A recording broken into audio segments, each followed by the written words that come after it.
प्यारे दोस्तों, यह डिक्टेशन 400 शब्द की 80 शब्द प्रति मिनट की गति से बोली जाएगी। रेडी स्टार्ट करते ही डिक्टेशन शुरू हो जाएगी। Ready start. महोदय, 73वें संवैधानिक संशोधन में प्रत्येक स्तर पर चयनित निकायों की अवधि को बढ़ाने के बारे में स्पष्ट नहीं कहा गया है।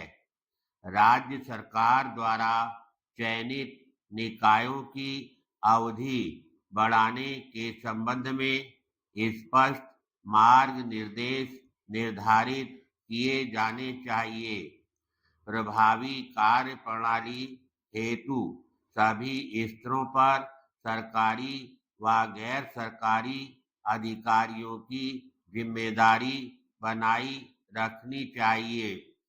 पंचायती राज संस्थानों पर फीताशाही के अधिक नियंत्रण को कम करना चाहिए ताकि ये निकाय स्वतंत्र रूप से कार्य कर सके।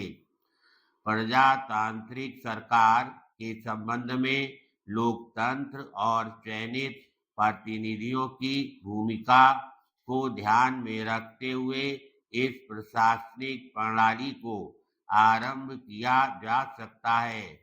चयनित प्रतिनिधियों पर लगाए गए आरोपों के निर्णय का मामला सरकारी कर्मचारियों पर नहीं छोड़ना चाहिए।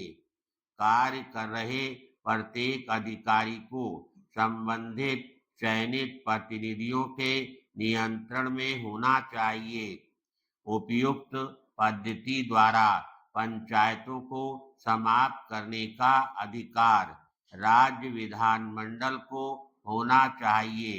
नई पंचायती राजनीति तथा संबद्ध मुद्दों के माध्यम से ग्रामीण विकास हेतु प्रशिक्षण मापदंड राज्य स्तरीय प्रशिक्षकों के प्रशिक्षण का कार्य NIRD जैसी शीर्ष संस्थान करती है।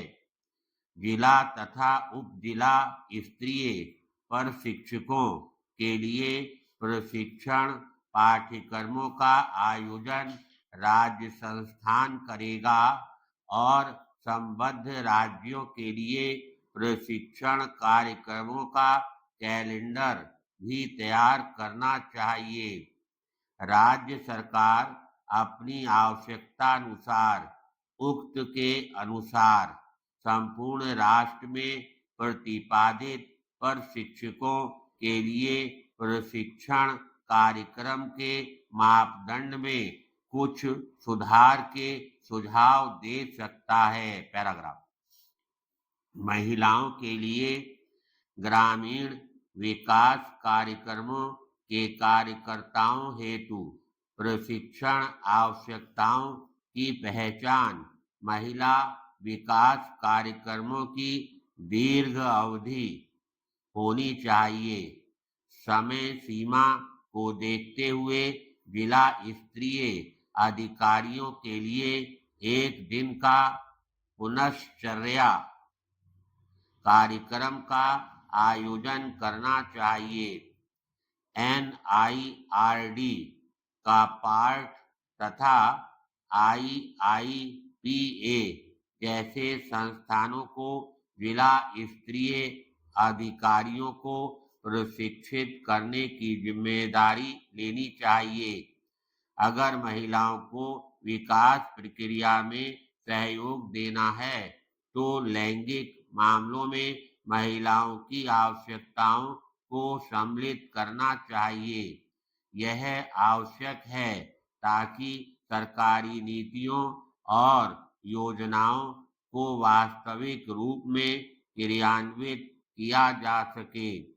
विशेष आवश्यकताओं से तात्पर्य ये है कि पुरुषों की तुलना में महिलाओं पर कार्य का बोझ अधिक है और वे कृषि तथा अन्य आय सृजन क्रियाकलापों में सहयोग और परिवार की देखरेख भी करती हैं।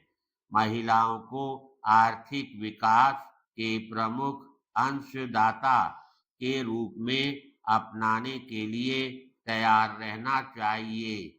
धन्यवाद।